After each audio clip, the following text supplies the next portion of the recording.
नमस्कार। इग्नू के स्वयं प्रभा चैनल में आज फिर से आपका एक बार पुनः स्वागत। अ, पिछले कक्षा में हमने जो पढ़ा था, स्वर संधि के बारे में पढ़ा था। आज खंड 2 इकाई 6 के अंतर्गत हम व्यंजन संधि और 7 के अंतर्गत व्यंजन संधि भाग 2 और 8 के अंतर्गत विसर्ग संधि के बारे में जानकारी प्राप्त करेंगे। व्यंजन संधि क्या होती है, पहले हम ये जान लें। व्यंजन संधि किसी व्यंजन का व्यंजन से अथवा किसी स्वर से मेल होने पर जो परिवर्तन होता है उसे व्यंजन संधि कहते हैं। जैसे इसको हल भी कहा जाता है, व्यंजन संधि को हल संधि भी कहा जाता है। हल इसलिए कहते हैं क्योंकि माहेश्वर सूत्र में ह से लेकर ल के बीच ही समस्त वर्ण आ जाते हैं। ह से ल के बीच ही वर्णों से संबंधित है, इसलिए इसको व्यंजन हल कहा जाता है। उदाहरण के तौर पे जैसे हम देते हैं सत आचार। अब यहाँ पर त व्यंजन वर्ण है और आ स्वर वर्ण है। इस प्रकार व्यंजन और स्वर इन दोनों के संयोग से जो विकार होगा वो व्यंजन संधि कहलाएगा। जैसे सदाचार, यहाँ पर व्यंजन वर्ण आदेश हो जाता है और इस प्रकार से यहाँ पर सत आचार के स्थान पर सदाचार आदेश हो जाता है। तो इस प्रकार स्वर संधि में हमने पढ़ा कि स्वरों का स्वरों के साथ जब मेल होता है तो स्वर संधि होती है, लेकिन जब व्यंजन का व्यंजन से अथवा किसी स्वर से मेल हो तो वो जो है व्यंजन संधि कहलाता है। इसके अंतर्गत हम सबसे पहले जो संधि पढ़ते हैं वो शुत्व संधि। इसका सूत्र है स्तोह शुनाश्चुः। ये सूत्र कहता है सकार तवर्गयोः शकार च वर्गाभ्याम योगे शकार च वर्गौ स्तः। अर्थात शकार और चवर्ग के साथ योग होने पर सकार और तवर्ग के स्थान पर शकार और चवर्ग आदेश हो जाता है। जैसे उदाहरण के तौर पर हम इससे समझते हैं रामस शेते। ये सूत्र कहता है कि शकार और चवर्ग के साथ जब सकार और तवर्ग का योग होता है तो यहाँ पर स के साथ श का योग हुआ है, दंत स के साथ यहाँ पर तालव्य श आया है, इसलिए यहाँ पर क्या होता है, सकार के स्थान पर शकार। जब इन दोनों का संयोग हो तो स के स्थान पर श आदेश हो जाता है, इसलिए यहाँ पर रामस की जगह पर रामश आदेश हो गया, श आदेश हो गया और फिर इस प्रकार से रामस शेते यहाँ पर हो गया। इसी प्रकार रामस चिनोति। रामस चिनोति में यहाँ पर सकार का चकार के साथ जो है वो संयोग है और ये संधि कहती है कि जब शकार और चवर्ग के साथ सकार और तवर्ग का योग हो तो यहाँ पर सकार के साथ चवर्ग का योग है, इस वजह से स के स्थान पर श आदेश हो जाता है। इस स के स्थान पर ये श आदेश होता है और तवर्ग के स्थान पर चवर्ग आदेश होता है। इसी प्रकार सच्चित, सच्चित में यहाँ पर त और च इन दोनों का संयोग हो रहा है, योग हो रहा है और यहाँ पर तवर्ग के स्थान पर, चूंकि तवर्ग के पश्चात चवर्ग आया है, इसलिए तवर्ग के स्थान पर हम यहाँ पर इसी वर्ग का पहला वर्ण आदेश कर देते हैं। चूंकि यहाँ पर पहला वर्ण है इसलिए इसी के स्थान पर पहला वर्ण ही यहाँ पर आदेश होगा और इस प्रकार सच्चित की जगह पर यहाँ पर सच्चित हो जाता है और स्तोह शुनाशु सूत्र से शब्द बनता है सच्चित। इसी प्रकार सूत्र है, उदाहरण है शारिंगिन जय। शारिंगिन जय में न और ज, यहाँ पर तवर्ण है और यहाँ पर चवर्ण है। न तवर्ग का ये पांचवा वर्ण है और चवर्ग का ये तीसरा वर्ण है। तो तवर्ग और चवर्ग का योग होने पर तवर्ग के स्थान पर चवर्ग और स के स्थान पर श आदेश होता है। तो इसलिए यहाँ तवर्ग के स्थान पर चूंकि ये पांचवा वर्ण है तो च वर्ग का पांचवा वर्ण आदेश य आदेश हो जाएगा। तो शारिंगे जय, शारिंगे जय यहाँ पर स्तो शुनाशु से आदेश हो जाएगा। इसी क्रम में अगला सूत्र आता है शात। शात कहता है शात परस्य तवर्गस्य शुत्वम न स्यात्। अर्थात शकार से परे तवर्ग के स्थान पर चवर्ग आदेश नहीं होता है। स्तोहिष्टुनाशु कह रहा था कि जब सकार और शकार का तवर्ग और चवर्ग से योग होता है तो वहां पर शकार और चवर्ग हो जाता है। लेकिन यदि श के बाद तकार आता है, तवर्ग आता है, तो वहां पर ये जो शात आकर के उसका विरोध कर देता है, शकार उसको निषिद्ध कर देता है। तो जैसे उदाहरण के तौर पे प्रश्न, अब यहाँ पर इस श के पश्चात तवर्ग का न, ये पांचवा वर्ड आया है, इसलिए यहाँ पर शात उसको निषिद्ध कर देता है, इसमें किसी भी प्रकार का परिवर्तन निषिद्ध कर देता है और यहाँ पर जो है वो विकल्प से प्रश्न ही रह जाता है और इस प्रकार प्रश्न हो जाता है। इसी प्रकार विष्णः, यहाँ पर स्तोहिष्टुनाशु से जो है यहाँ परिवर्तन प्राप्त हो रहा था, लेकिन शात आता है और इस परिवर्तन को निषिद्ध कर देता है और यहाँ पर इस प्रकार से जो है वो विष्णः हो जाता है। इसी प्रकार अगला सूत्र आता है इष्टुनाष्टुः। इष्टुनाष्टुः कहता है स्तोह ष्टुना योगे ष्टुः स्यात्, अर्थात षकार एवं टवर्ग के साथ योग होने पर सकार एवं तवर्ग के स्थान पर षकार एवं टवर्ग आदेश होता है। अब ये मूर्धन्य श और टवर्ग, वहां पर दंत स और तवर्ग था और यहाँ पर मूर्धन्य श और टवर्ग के साथ योग होने पर सकार एवं तवर्ग के स्थान पर षकार एवं टवर्ग आदेश हो जाता है। जैसे रामस षष्ठः, अब यहाँ पर रामस षष्ठः में स का श मूर्धन्य श के साथ संयोग हो रहा है, इसलिए स के स्थान पर मूर्धन्य श आदेश हो जाता है और रूप बनता है रामस षष्ठः। इसी प्रकार दूसरा उदाहरण रामस टीकते, यहाँ पर स के बाद पश्चात टवर्ग है, इसमें टवर्ग यदि होता है यहाँ पर तो यहाँ पर स के स्थान पर मूर्धन्य श हो जाता है, इसलिए यहाँ पर रामश टीकते हो जाता है और स्टुनाष्टु सूत्र से इस प्रकार शब्द बनता है रामश टीकते। इसी प्रकार पेशता, अब यहाँ पर तवर्ग बाद में आया है और श यहाँ पर है, तो इसलिए यहाँ पर तवर्ग को टवर्ग हो जाएगा स्टुनाष्टु सूत्र से और इस प्रकार रूप बनेगा पेशटा। और फिर इसके बाद तत्धन टीका, इसी प्रकार यहाँ पर तवर्ग का टवर्ग से योग हो रहा है और इसलिए यहाँ पर तवर्ग के स्थान पर टवर्ग हो जाएगा। जो वर्ग का जो वर्ण यहाँ पर होगा वही वर्ग का वही वर्ण यहाँ पर आदेश होगा। तो तवर्ग चूंकि पहला वर्ग का पहला वर्ण है, इसलिए यहाँ पर टवर्ग का पहला वर्ण ट आदेश हो जाता है और शब्द बनता है तट्टीका। इसी प्रकार चक्रिन ढौकसे, अब चक्रिन ढौकसे में जो न है ये तवर्ग का वर्ण है और ढ जो है ये टवर्ग का वर्ण है, तो यहाँ पर न के स्थान पर पांचवा वर्ण तवर्ग का टवर्ग का ड़ आदेश हो जाएगा और यहाँ पर ढौकसे ऐसे ही रहेगा और इस प्रकार से चक्रिन ढौकसे शब्द यहाँ पर बनता है। इसके बाद अगला सूत्र आता है न पदांता टोर नाम। ये सूत्र कहता है कि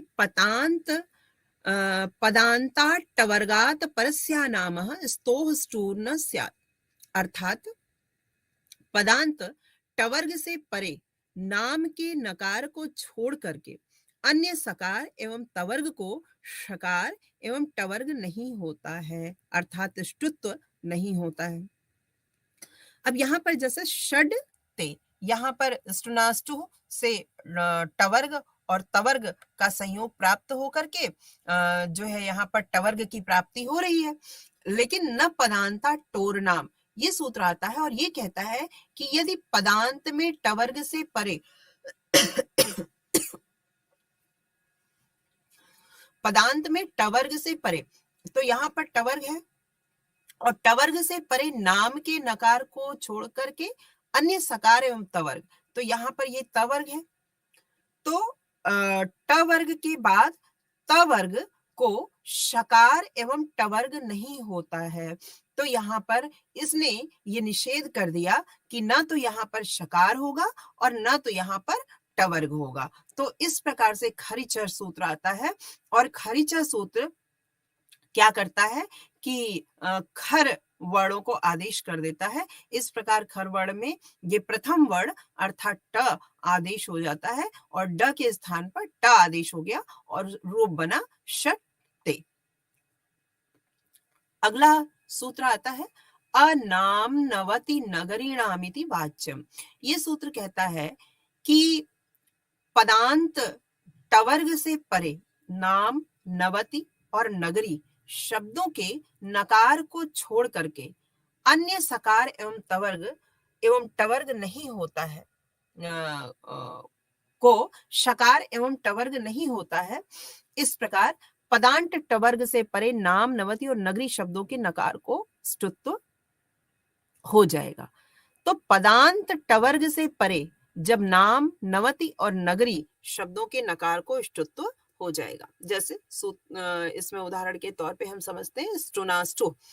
यहाँ पर षड नाम, यहाँ पर टवर्ग और तवर्ग इन दोनों का संयोग हो रहा है, इसलिए यहाँ पर स्टुनाष्टु से यहाँ पर ष्टुत्व संधि प्राप्त हो रही है। लेकिन न पदांता टोर नाम, ये पदांत में टकार में किसी भी प्रकार का ष्टुत्व का निषेध कर दे रहा है। लेकिन अनाम नवति नगरीणामिति वाच्यम ये कहता है कि चूंकि नाम है यहाँ पर, इसलिए इसमें परिवर्तन हो जाएगा, इसलिए स्टुनाष्टु आता है और ये नाम की जगह पर चूंकि ये पांचवा वर्ण है, इसलिए टवर्ग का पांचवा वर्ण आदेश कर देता है और इस प्रकार स्टुनाष्टु से षड्णाम आदेश होता है। प्रत्यय भाषायाम नित्यम। अब ये सूत्र कहता है कि नाम इस प्रत्यय के बाद में रहने पर षड के डकार को नित्य अनुनासिक हो। नाम चूंकि ये प्रत्यय बाद में है, इसलिए कह रहे षड के डकार को क्या हो जाए, नित्य अनुनासिक हो। तो यहाँ पर जो न है इसको अनुनासिक हो जाएगा। तो ट वर्ग का अनुनासिक ड़ होता है, तो यहाँ पर ड़ आदेश हो जाएगा और इस प्रकार से सरनाम यहाँ पर घटित होगा। इसी प्रकार षड नवति ही, यहाँ पर भी अनामना नवति नगरीणामिति से यहाँ पर आदेश होगा, इसको ष्टुत्व आदेश होगा।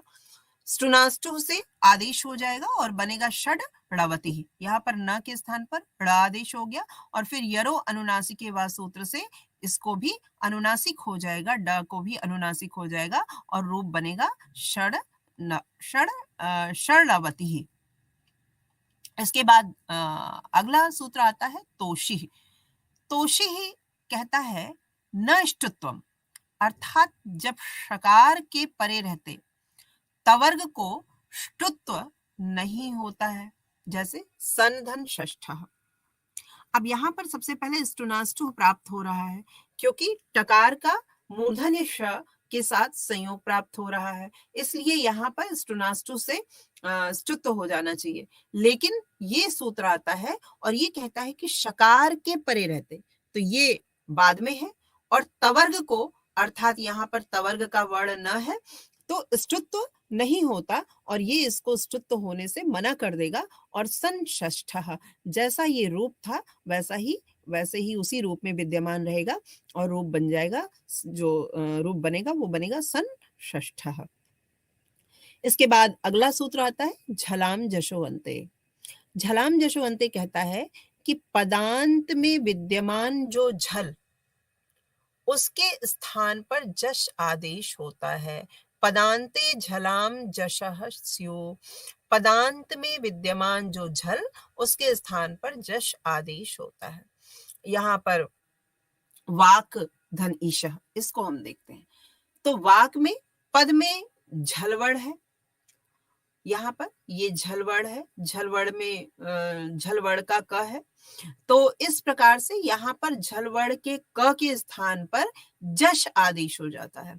जश में वर्ग का केवल तीसरा वर्ण आता है, तो यहाँ पर जिस वर्ग का वर्ण होगा, पहला वर्ण होगा, झल वर्ण होगा, उसी वर्ग का जश हम तीसरा वर्ण आदेश कर देंगे। तो यहाँ पर झल वर्णों के अंतर्गत वर्ग का पहला, दूसरा, तीसरा, चौथा वर्ण आ जाता है। तो इसलिए यहाँ पर क के स्थान पर हमने जश क ख ग, तीसरा वर्ण यहाँ पर आदेश कर दिया और इस प्रकार यहाँ रूप बन गया वागीशः, झलाम जशोअंत से, और रूप बना वागीशः। हम मिला देंगे, ग में ई आकर के मिल जाएगा वागी और शह, वागीशः रूप बनेगा। इसके बाद अगला सूत्र आता है यरो अनुनासिक अनुनासिको वा। ये सूत्र कहता है यरः पदान्तस्य अनुनासिके परे अनुनासिको वा स्यात्। अनुनासिक वर्ण के परे रहते पदांत यर के स्थान पर विकल्प से अनुनासिक होता है। अनुनासिक वर्ण के परे रहते, जैसे यहाँ पर उदाहरण के तौर पे दिया हुआ है एतद मुरारी। अब यहाँ पर मुरारी में ये जो म है ये अनुनासिक है। म जो नासिका से उच्चरित होते हैं उन्हें अनुनासिक वर्ण कहते हैं, तो ये नासिका से उच्चरित है म। तो इस प्रकार इस अनुनासिक वर्ण के वर्ण जो है ये यर का प्रत्याहार का वर्ण द है, तो इसके परे रहते अनुनासिक होने के कारण इसके स्थान पर जो यर प्रत्याहार का वर्ण होगा उसके स्थान पर विकल्प से अनुनासिक होगा। विकल्प से होगा, हो भी सकता है अथवा नहीं भी हो सकता है। तो इस प्रकार यहाँ पर द के स्थान पर ये इसी का पंचम वर्ण न अनुनासिक वर्ण त थ द ध न अनुनासिक वर्ण यहाँ पर आदेश हो गया। इस प्रकार ये शब्द बना एतन मुरारी। इसी क्रम में अगला सूत्र आता है प्रत्यय भाषायाम नित्यम। अर्थ ये वार्तिक है प्रत्यय भाषायाम नित्यम, और ये वार्तिक कहता है कि लोक में अनुनासिक है आदि में जिसके, ऐसे प्रत्यय परे रहते पदांत यर को नित्य ही अनुनासिक होता है। लोक में अनुनासिक है आदि में जिसके, कह रहे कि अनुनासिक जिसके आदि में है ऐसे प्रत्यय के परे रहते, और यर अर्थात पहले यर होना चाहिए, यर प्रत्याहार का वर्ण होना चाहिए, यर प्रत्याहार के बाद अनुनासिक वर्ण होना चाहिए, और यदि अनुनासिक वर्ण है यर प्रत्याहार के बाद तो ये यरो अनुनासिको वा से यर प्रत्याहार को नित्य अनुनासिक हो जाता है। अर्थात यहाँ पर हमेशा अनुनासिक ही आदेश होता है। जैसे तद मात्र में यहाँ पर अनुनासिक म है, इसके पहले द है, और इसको द त वर्ग का हम अनुनासिक वर्ण न आदेश कर देते हैं प्रत्यय भाषा या भाषा नित्यम से इस सूत्र से, तो यहाँ पर न आदेश हो जाता है और रूप बनता है तन मात्र। अगला सूत्र आता है तोड़ली। तोड़ली क्या कहता है, त वर्गस्य लकारे परे पर सवर्णः, अर्थात लकार परे रहते तवर्ग के स्थान पर सवर्ण आदेश होता है। उदाहरण के तौर पे तत् धन लय। अब यहाँ पर कह रहे कि लकार परे रहते, अब यहाँ पर ल बाद में है, परे है, और तवर्ग के स्थान पर, अर्थात यदि तवर्ग के पश्चात लकार है, ल है, तो हम क्या करते हैं पर सवर्ण आदेश कर देते हैं।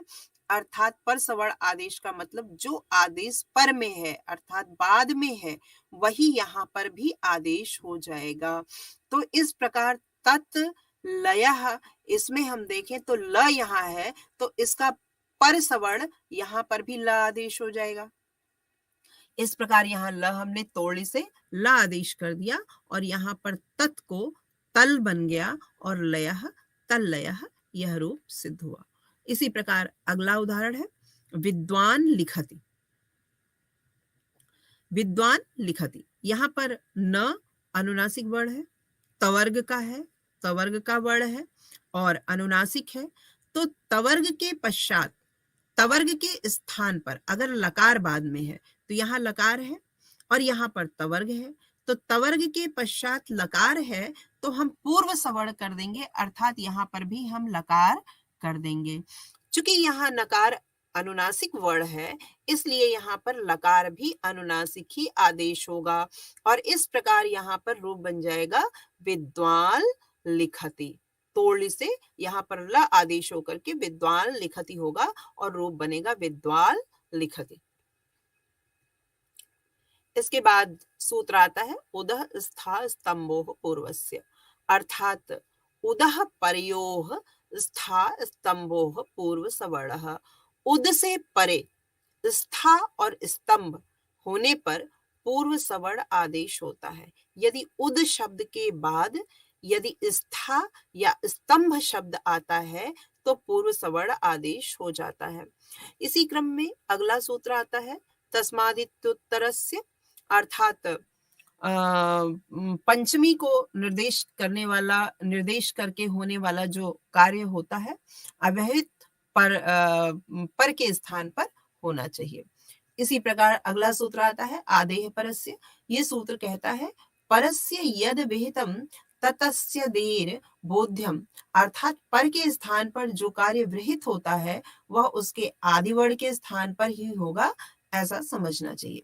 अगला सूत्र आता है और ये झरोझरी सवर्णे, ये कहता है कि हल से परे झर का विकल्प से लोप होता है, सवर्णी झर के परे रहते। अब इसके बाद खरीचा सूत्र आता है और ये कहता है खरी झलाम चरह, अर्थात खर के परे रहते झल के स्थान पर चर होता है। अब यहां पर पहला सूत्र जो हमने इससे पहले पढ़ा था उदः स्था स्तंभो पूर्वस्य, इसमें यहां पर उद शब्द आया है और उद शब्द के बाद स्था आया है। तो ये सूत्र कहता है कि उद के पश्चात यदि स्था स्तंभ शब्द आता है तो पूर्व सवर्ण आदेश हो जाता है। तो यहाँ पर उद के पश्चात स्था आदेश हुआ है, वो स्था आया है, इसलिए पूर्व सवर्ण आदेश होगा। तस्माद्युत्तरस्य, तस्माद्युत्तरस्य कहता है कि जो उत्तर वर्ण है उसके स्थान पर आदेश हो, अर्थात जो पंचमी को निर्देश करके होने वाला कार्य है वो पर के स्थान पर होना चाहिए, इसलिए ये यहाँ पर आदेश करता है। आदेह पर से सूत्र आता है और ये कहता है कि उसके आदि के स्थान पर होना चाहिए, तो इसलिए यहाँ पर जो स है इसके स्थान पर आदेह परस्य, अर्थात पर का जो आदि वर्ण है उसके स्थान पर आदेश होना चाहिए। तो यहाँ पर स्थानम जो था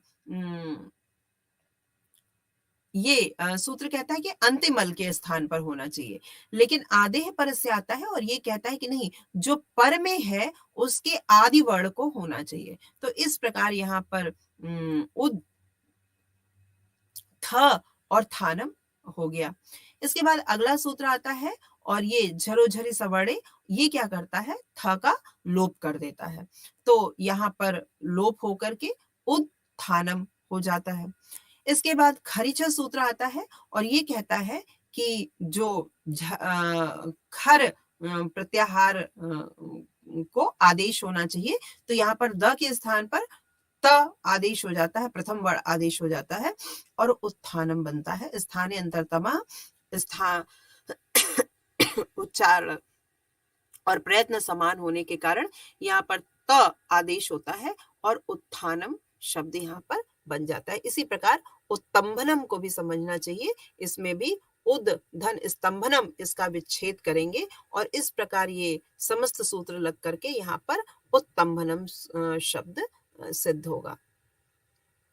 अगला सूत्र आता है झयो हो अन्य तरस्याम, अर्थात झय से परे हकार के स्थान में विकल्प से पूर्व सवर्ण होता है।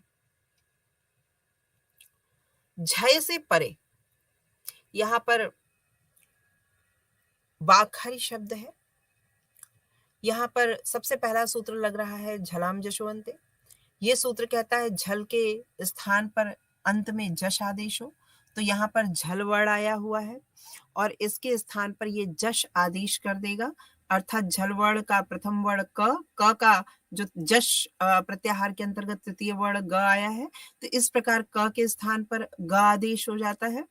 झयो होहन्य तरस्याम सूत्र कहता है कि झय से परे यदि हकार है तो क्या होता है, पूर्व सवर्ण हो जाता है। और संवार, नाद, घोष और महाप्राण वाले हकार के स्थान पर वैसा ही वर्गों का चतुर्थ वर्ण होता है। तो अब यहाँ पर ह है, तो ह के स्थान पर स्थाने अंतरतमः से स्थान एवं अभ्यंतर प्रयत्न यहाँ पर समान है, इसलिए ग और घ के सवर्ण घ को जो है यहाँ पर ह के स्थान पर आदेश हो जाएगा, इसलिए यहाँ पर घ आदेश कर दिया गया और यहाँ पर रूप बना यहाँ पर आधा ग है तो वाग और घरी, वाग्घरी रूप निष्पन्न हुआ। इसके बाद अगला सूत्र आता है शश्योअटि। शश्योअटि कहता है कि झयः परस्य शस्य छो वाटि, अर्थात झय से परे शकार के स्थान पर विकल्प से छकार आदेश होता है यदि अट बाद में है। ये समस्त प्रत्याहार है, झय, अट, ये जो है वो प्रत्याहार है। और यहाँ पर ये जब कहता है कि झय से परे शकार के स्थान पर, अब यहाँ पर झय प्रत्याहार का वर्ण द है, झय प्रत्याहार का वर्ण द के बाद कह रहे शकार के स्थान पर, यहाँ पर शकार है, तो सबसे पहले तो यहाँ पर स्तोह शुनाशु प्राप्त हो रहा है। स्तोह शुनाशु जो ये कहता है कि तकार और शकार का संयोग होने पर जो है चवर्ग और शवर्ग आदेश हो जाता है, तो यहाँ पर तवर्ग और शकार का संयोग हो रहा है, इसलिए यहाँ स्तोह शुनाशु सूत्र प्राप्त होता है। लेकिन इसके बाद यहाँ पर दूसरा सूत्र प्राप्त हो रहा है, जब हमने इसको तज शिवः कर दिया, यहाँ पर स्तोह शुनाशु से द के स्थान पर हमने ज आदेश कर दिया, यहाँ च वर्ग का ज आदेश कर दिया, यहाँ पर त वर्ग के स्थान पर च वर्ग आदेश किया ज।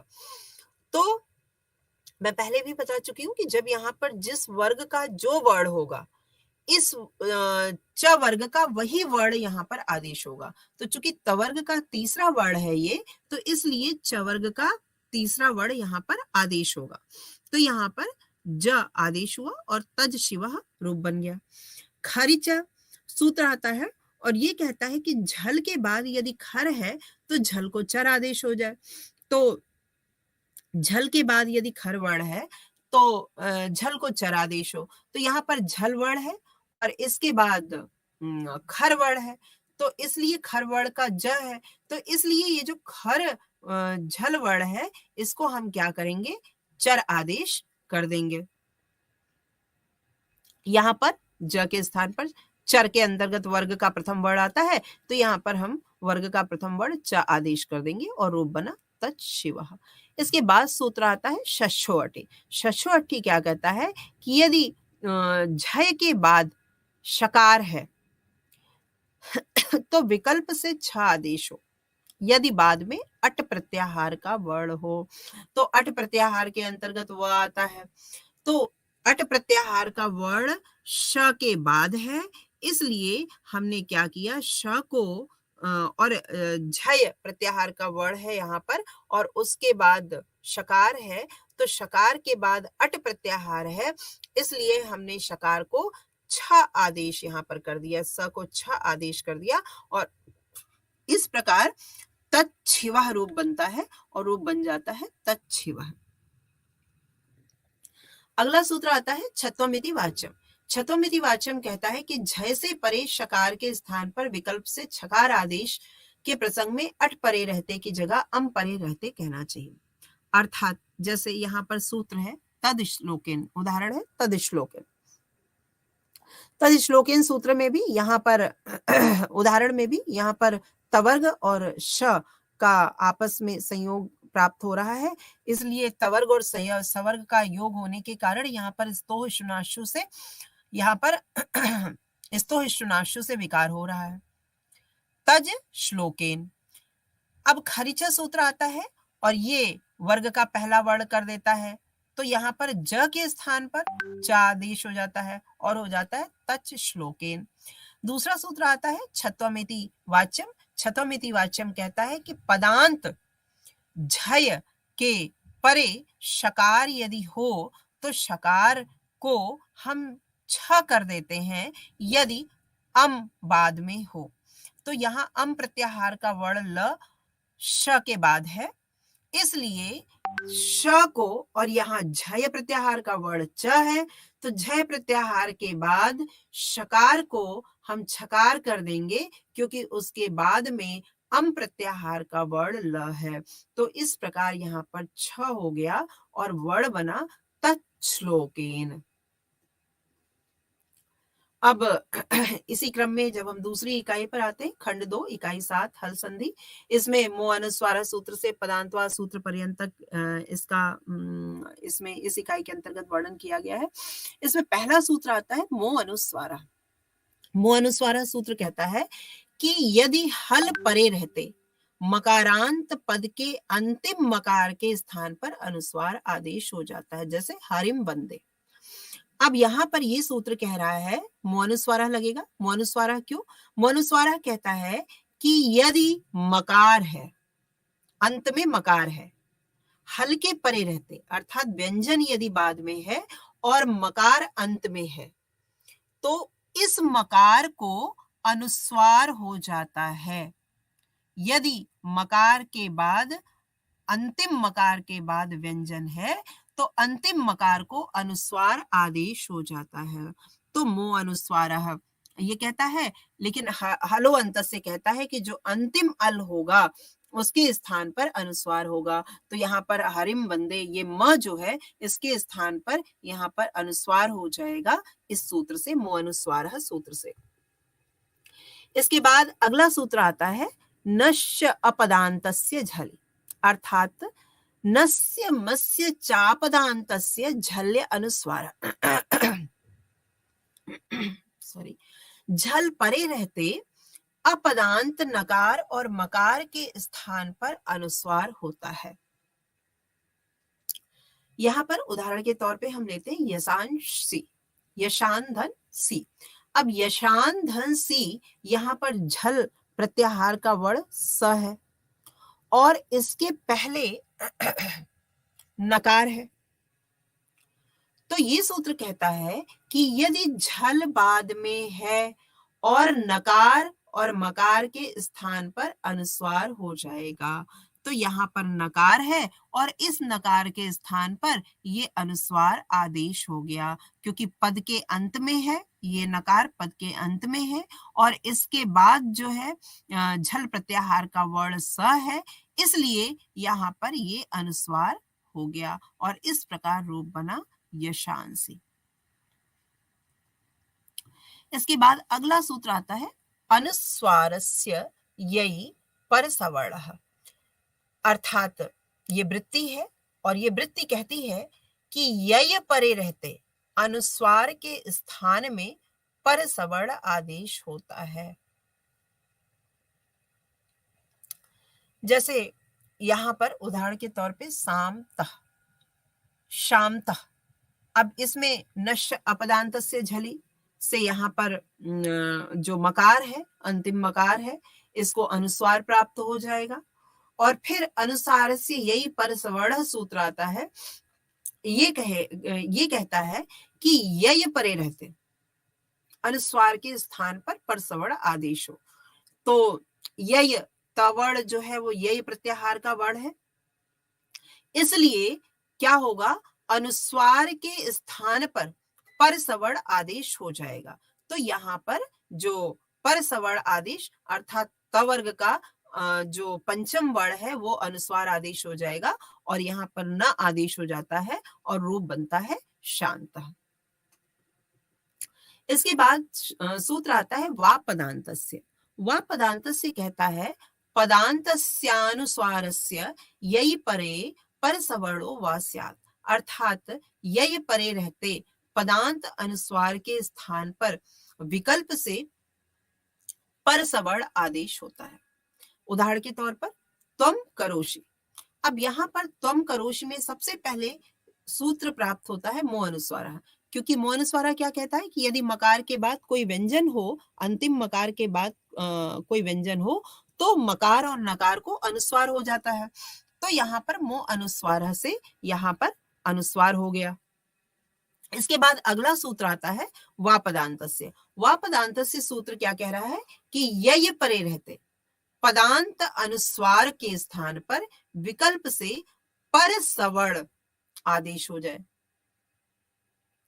अब यहां पर यय प्रत्याहार का वर्ण बाद में है और यहां पर अनुस्वार है, तो अब अनुस्वार के स्थान पर यय प्रत्याहार का वर्ण परे रहने के कारण विकल्प से पर सवर्ण कर रहे हैं। तो पर सवर्ण का मतलब है क के स्थान पर जो है इसी वर्ग का पांचवा वर्ण आदेश हो जाएगा। तो इस प्रकार यहाँ पर जो अनुस्वार है इसको ङ क ख ग घ ङ पांचवा वर्ण इसका यहाँ पर आदेश हो जाएगा और इस प्रकार रूप बनेगा त्वं करोषि। त्वं करोषि। इसके बाद सूत्र आता है मोराजि समः क्वौ, अर्थात क्विबंत राज धातु परे रहते सम के मकार के स्थान पर मकार ही होता है। यहाँ पर सम धन राट। अब यहाँ पर ये जो राट है ये राज धातु का शब्द है और ये कह रहे हैं कि क्विबंत राज धातु परे रहते, यहाँ पर राज धातु का राट है और सम के मकार के स्थान पर, और यहाँ पर सम है तो मकार के स्थान पर मकार ही होता है, अर्थात इसमें कोई परिवर्तन नहीं होता है। लेकिन उसके पहले मोअनुस्वार प्राप्त हो रहा है, क्योंकि मोअनुस्वार क्या कह रहा है कि जो अनुनासिक है उसके बाद अगर व्यंजन है तो अनुनासिक के स्थान पर अनुस्वार हो जाएगा।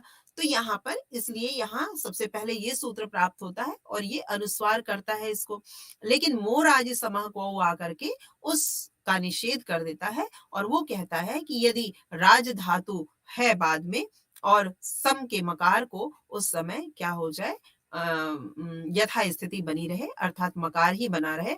इस प्रकार यहाँ पर आधा म बना रहता है और इसमें र आके मिल जाता है और रूप बनता है सम्राट। इसके बाद अगली संधि सूत्र आता है, अगला सूत्र हेम परे वा। हेम परे वा सूत्र कहता है म परे हकारे परे मस्य मोवा, अर्थात मकार के स्थान पर मकार विकल्प से होता है म परक हकार परे रहने पर। उदाहरण के तौर पे किम यमलयति। अब यहाँ पर कह रहे कि मकार के स्थान पर मकार विकल्प से होता है यदि म परक हकार बाद में हो, तो म परक हकार यहाँ पर है यमलयति, अर्थात ये ह और म, तो ये म परक हकार है यहाँ पर। तो कह रहे म परक हकार यदि बाद में है और उसके पहले यदि म है तो इसको विकल्प से मकार के स्थान पर मकार ही रहता है विकल्प से। तो किम यमलयति के अनुसार यहाँ पर मो अनुस्वार पहले आता है और मो अनुस्वार से इसको अनुस्वार प्राप्त हो जाता है क्योंकि म के बाद व्यंजन है, और यदि म के बाद व्यंजन होता है तो म और न को अनुस्वार कर दिया जाता है। तो यहाँ पर मो अनुस्वार से किम यलयति ये अनुस्वार हो गया। हे म परे वा सूत्र कहता है कि मकार विकल्प से हो, म परक हकार परे हो, तो यहाँ पर मकार जो है ये किम यमलयति बनेगा। यहाँ पर गलती से ये अनुस्वार लगा है, ये यहाँ होना चाहिए, और किम यमलयति रूप ये इस प्रकार से म लग करके किम बन जाएगा और हेम परे वा से किम यमलयति बनेगा। और यदि हेम परे वा सूत्र नहीं लगता है और केवल ये रूप बनता है, किम यमलयति बनता है, तो ये केवल मो अनुस्वार से बन जाएगा, हेम परे वा सूत्र का प्रयोग वहां पर नहीं होगा। अगला सूत्र आता है यवल परे यवला वा। ये सूत्र कहता है कि यवल यकार वकार एवं लकार परक हकार परे हो तो मकार के स्थान पर विकल्प से क्रमशः अनुनासिक यकार वकार एवं लकार होता है। अब यहाँ पर जैसे किम यह, अब यहाँ पर भी म है और यहाँ पर व्यंजन है, इसलिए म अनुस्वार प्राप्त हो रहा है।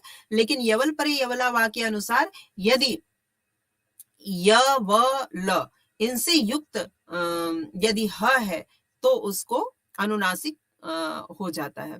तो इस म को यहाँ पर चूंकि ये अनुनासिक जो यकार है वो ह परक है, इसलिए यहाँ पर अनुनासिक बन जाएगा, ये म अनुनासिक हो जाएगा और किम यह रूप संपन्न होता है। इसी प्रकार से किम विहलयति और किम आह्लादयति भी, इसको भी इसी प्रकार समझना चाहिए। इसके बाद सूत्र आता है नपरे नः। नपरे नः सूत्र कहता है कि न परक हकार के परे रहते मकार के स्थान पर विकल्प से नकार होता है। तो न परक हकार के परे रहते, यहाँ पर न परक हकार नुते, नुते, यहाँ न परक हकार है और मकार और उसके पूर्व में मकार है। तो कह रहे हैं कि मकार को विकल्प से नकार होता है यदि नुते न परक हकार बाद में है तो यहाँ पर विकल्प से न हो जाएगा, अर्थात यहाँ न हो भी सकता है और न नहीं भी हो सकता है। मो अनुस्वार से यहाँ पर केवल अनुस्वार प्राप्त हो जाएगा, किम नुते हो जाएगा, लेकिन नपरे न से इसी म को न आदेश हो जाएगा और किम नुते किन नुते रूप यहाँ पर संपन्न होगा। इसके बाद सूत्र आता है आद्यंतौ टकितौ। आद्यंतौ टकितौ कहता है टित और कित जिसमें विहित होते हैं उसके क्रमशः आद्यव्यय तथा अंतव्यय होते हैं। ये जब आगम होता है तो वो आदि और अंत का होता है। इसके बाद सूत्र आता है ngड़ौ कुक टुक शरि। ये कहता है कि शर परे रहते नगार को कुक तथा ड़कार को टुक आगम विकल्प से होता है। ये भी आगम सूत्र है और ये शर के स्थान पर कुक और टुक का आगम विकल्प से करता है। इसके बाद सूत्र आता है चयो द्वितीयाः शनि पौष्कर साधेरिति वाच्यम, अर्थात शर के परे रहते चय के स्थान पर वर्गों के द्वितीय वर्ण विकल्प से होते हैं। उदाहरण के तौर पर हम देख लेते हैं, जैसे प्रांग षष्ठ। अब प्रांग षष्ठ में पहला सूत्र आया है ngड़ो कुक टुक शरि। ये सूत्र कहता है कि शर प्रत्याहार का चूंकि श यहाँ पर बाद में है, इसलिए प्रांग न को हम क्या करेंगे, कुक का आगम कर देंगे। लेकिन आगम करने के लिए सूत्र आता है आद्यंतो टकितो और ये कहता है कि जो आगम होता है वो आदि के अंत और पर के मध्य में होता है, तो पर के आदि में होता है। तो इस प्रकार प्रांग कुक षष्ठ ये रूप बन जाता है। अब यहाँ पर हम क का हलंत्यम से लोप कर देंगे। क का हलंत्यम तस्य लोपा दर्शनम लोपा से लोप होकर के कु बचता है। फिर प्रांग कु षष्ठ, अब क के उ का भी हम उपदेशे अजन्नासी के तस्य लोपा दर्शनम लोपा से लोप कर देंगे तो प्रांग क षष्ठ बचेगा। अब इसके बाद सूत्र आता है चयो द्वितीयाः शनि पौष्कर साधेरिति वाच्यम। ये सूत्र कहता है कि शर के श परे होने पर, यदि श परे है तो चय के स्थान पर क्रमशः क्या हो जाएगा, द्वितीय वर्ण आदेश हो जाएगा।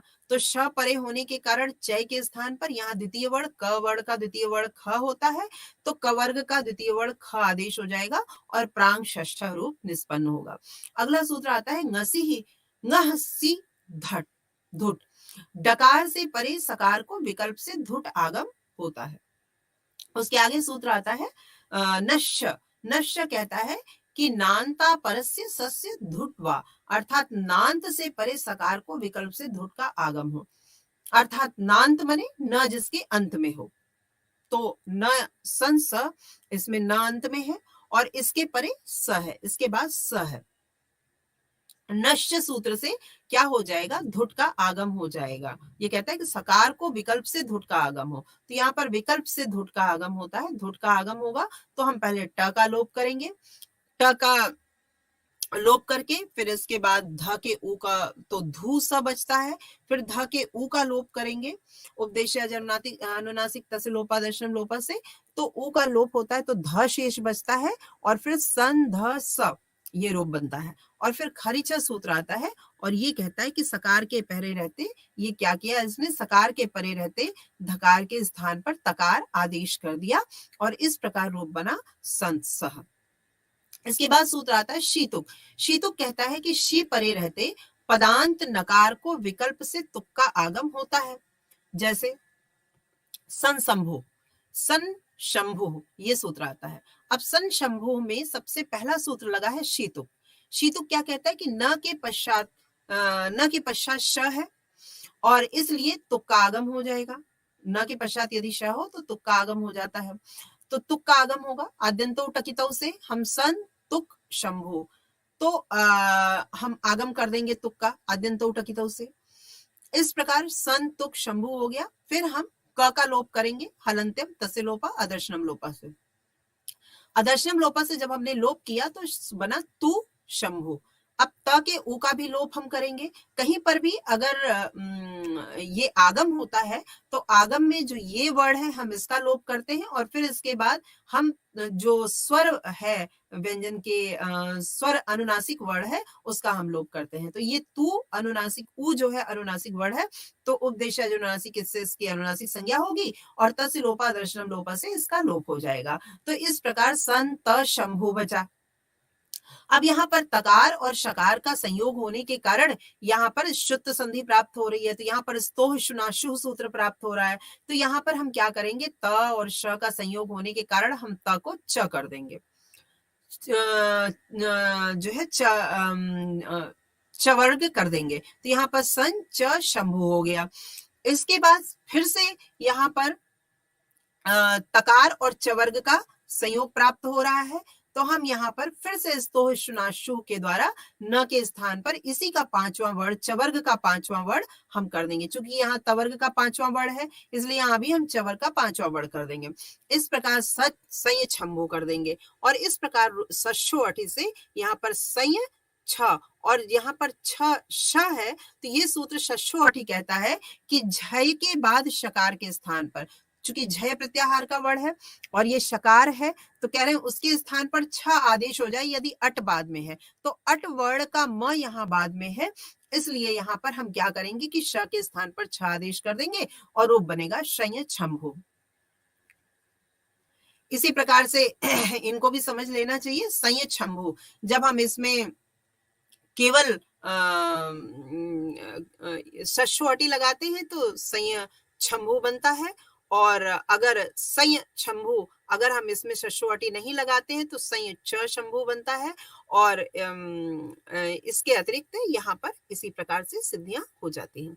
इसके बाद सूत्र आता है ngमो ऋस्वादचि ngमुड़ नित्यम, अर्थात इसका ऋष से परे जो ngम वह है अंत में जिसके ऐसा जो पद उससे परे अच को नित्य ngमुट आगम होता है।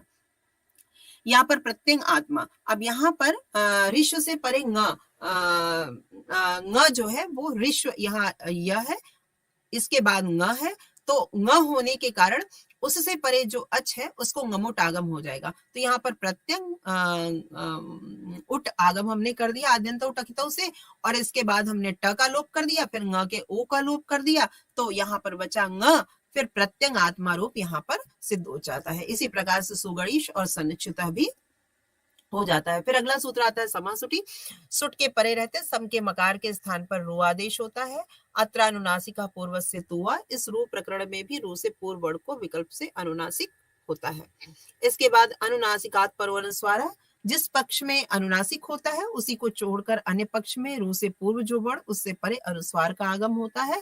खरवसानियों विसर्जनीय से सह, ये कहता है खर अथवा अवसान परे रहते पदांत में विद्यमान जो रेफ उसे विसर्ग होता है। हम इसको समझ लेते हैं समस्कर्ता। इसमें समासुटी लगता है, ये क्या करता है म को रू आदेश कर देता है सरस करता, अनुबंध लोप से हमने ऊ का लोप कर दिया सरस करता। अत्रानुनासिक से पूर्व से तो हुआ, ये क्या करता है रू से पूर्व वर्ण को विकल्प से अनुनासिक कर देता है। तो र से पूर्व वर्ण स है इसको विकल्प से अनुनासिक हो जाएगा। फिर खरवसानियों विसर्जनीय से सह, ये कहता है कि जो खर के परे रहने पर विद्यमान में जो स है उसको रकार को विसर्ग हो जाए तो इसलिए ये जो र था इसको यहाँ पर विसर्ग कर देता है। संपुंका नाम सोवंतव्य है, ये क्या करता है कि सकार आदेश कर देता है इस विसर्ग को और फिर संस्कर्ता हो जाता है और जब हम इसको मिलाते हैं तो संस्कर्ता बन जाता है। फिर इसके बाद पुम कोकिल, इस सूत्र से देखते हैं पुमा खयम परे सूत्र से। यहाँ पर पु रु कोकिल, यहाँ पर ये पुमा खयम परे ये कोकिल के उससे परे अम है, ककारोवर्ती उकार है, अतः इस अम परक ख के परे रहते पुम के अंतिम मकार को रू आदेश हो जाता है। रू के उकार लोप करते हैं। अत्रानुनासिक से पूर्व से तो आता है, ये क्या करता है कि रू से पूर्व वर्ण को विकल्प से अनुनासिक कर देता है तो ये पु अनुनासिक हो जाता है। खरवसानियों विसर्जनीय से सह आता है, ये करता है कि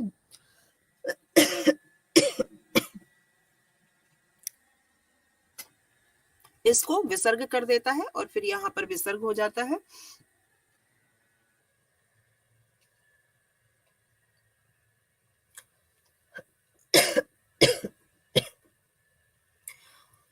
और यहाँ पर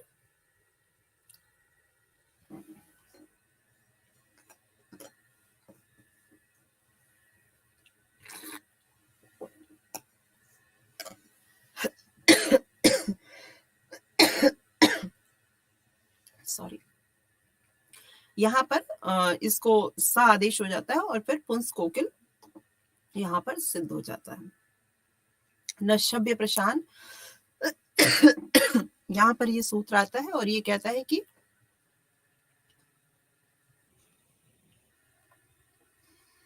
अम परक छव परे रहते पदांत में जो नकार उसके स्थान पर रो आदेश होता है प्रशान शब्द को छोड़ करके। यहाँ पर जैसे चक्रिंत रायस्व,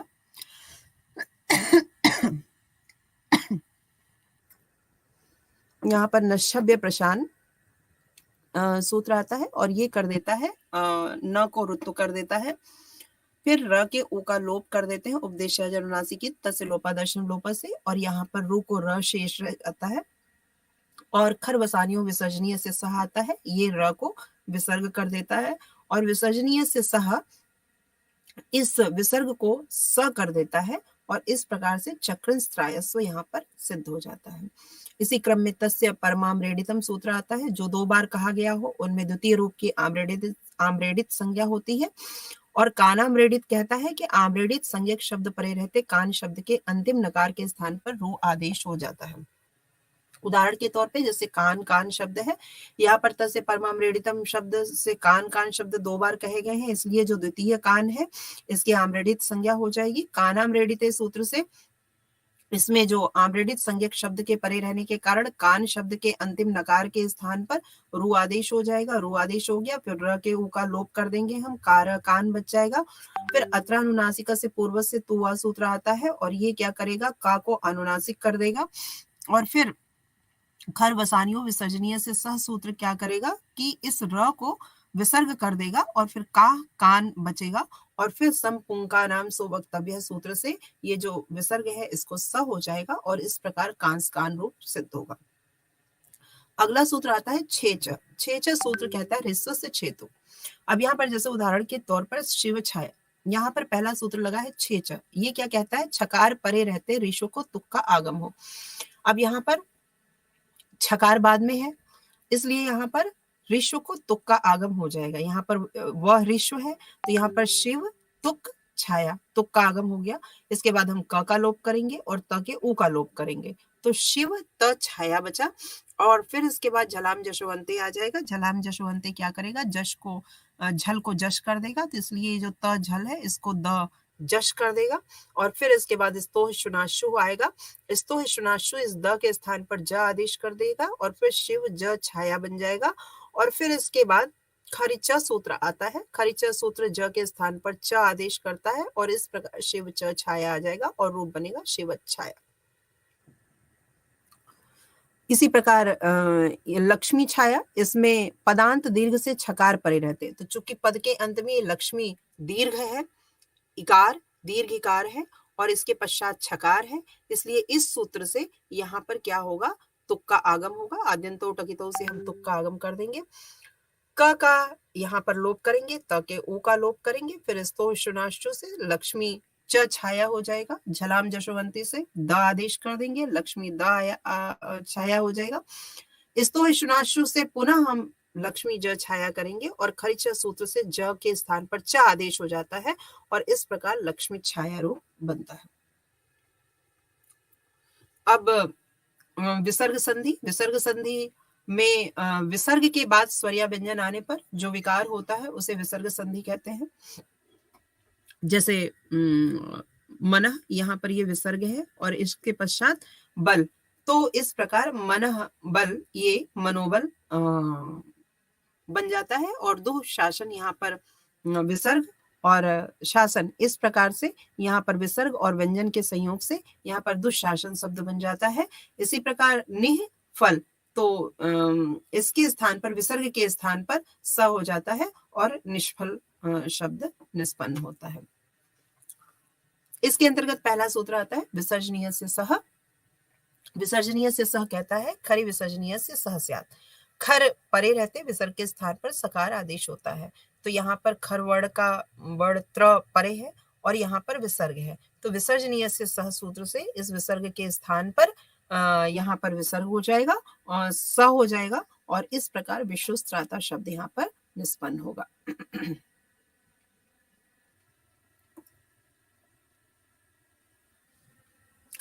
इसमें वाशरी शर विसर्ग से विसर्गो वा, शर परे रहने पर विसर्ग के स्थान पर विकल्प से विसर्ग होता है। यहाँ पर हरि शेते विसर्जनीय से सह से यहाँ विसर्ग के स्थान पर स आदेश होगा। वाशरी शर परे रहते विसर्ग के स्थान पर विकल्प से विसर्ग हो जाएगा। तो इसलिए इस सूत्र से यहाँ पर फिर से विसर्ग को विसर्ग ही हो जाएगा और हरि शेते शब्द निष्पन्न होगा। सशोरु और अतोरोर प्रताद प्लुते, इसके अंतर्गत शिवसर्चय आता है और इसमें सशोरु, इसमें स को रुत्व हो जाएगा, फिर इसका लोप हो जाएगा शिवरर्च्य और अतोरोर प्रताद होते से इसको उ आदेश हो जाएगा। आद गुणा से वो आदेश होकर के शिवो अर्च्य और एंग पदांताधि से शिवो अर्च्य रूप निष्पन्न होगा। इस प्रकार